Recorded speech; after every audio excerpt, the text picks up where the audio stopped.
I want to play a bit of sound for you and for our viewers from the UN yesterday. Bob Rae was caught on what we call in the business a hot mic. He made a comment after voicing Canada's position. We'll play that and then we'll get your take on the other side. Canada remains committed to the goal of a comprehensive, a just, and a lasting peace in the Middle East, including the creation of a Palestinian state living side by side in peace and security with the State of Israel. Thank you, Mr. Vice President. I thank the distinguished representative of Canada. I now give a floor to distinguished representative of Iceland. See how that flies? We'll see how that flies. What does that tell you, Scott, about how confident this government is in taking up this position calling for a ceasefire? Yeah. That's Bob's view. So let's not conflate his view with the government. I think the government's decided it wants to take this position. I think what's being, and I'm interpreting here, so this could be unfair, and Mr. Rae could correct me. I think he's expressing some skepticism about the shift. I think that he's the UN ambassador for Canada, and he read the script that he's obligated to because of what Foreign Affairs and the Prime Minister's office want him to say, but I think he was expressing some skepticism. See how that flies.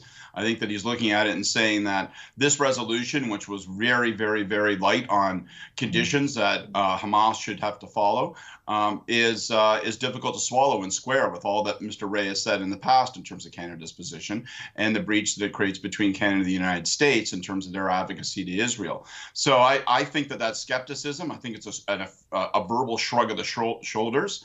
And look, earlier in the day, and I think this is really important, earlier in the day yesterday, the government of Canada, the three leaders of New Zealand, Australia, and Canada issued a statement that was far more precise, that it called for working toward a ceasefire. It placed a tremendous set of obligations on Hamas. Most of those obligations are missing. Most of those conditions were missing from the UN resolution. And so people in the Jewish community today in Canada are going, well, we're confused. What is Canada's position? What was reflected, the conditionality in the statement earlier in the day, or the lack of conditionality, the very limited conditionality that was reflected in the UN resolution. So there's some incoherence to Canada's position as well. And my suspicion is Mr. Rae was expressing some frustration and confusion over that. Jewish groups in this country, Scott, are speaking out about Canada's vote for the ceasefire. How do you see Ottawa addressing that? They've made their decision. I mean, this is a crossing the Rubicon moment. Again, I think if the Prime Minister had said, look, we're going to stand by the position that was articulated in the joint statement between Australia, New Zealand, and Canada. I think that Jewish communities, CJA, Simon Wiesenthal Center, CJPAC, I think they could have looked at that, B'nai B'rith could have looked at that and said, that seems sensible. That seems constructive. But I think the UN resolution puts Canada in a category where it's difficult to turn back.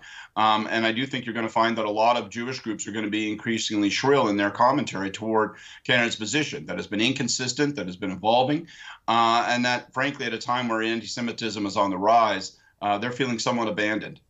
Scott Reid for us this morning. Scott, thank you for that.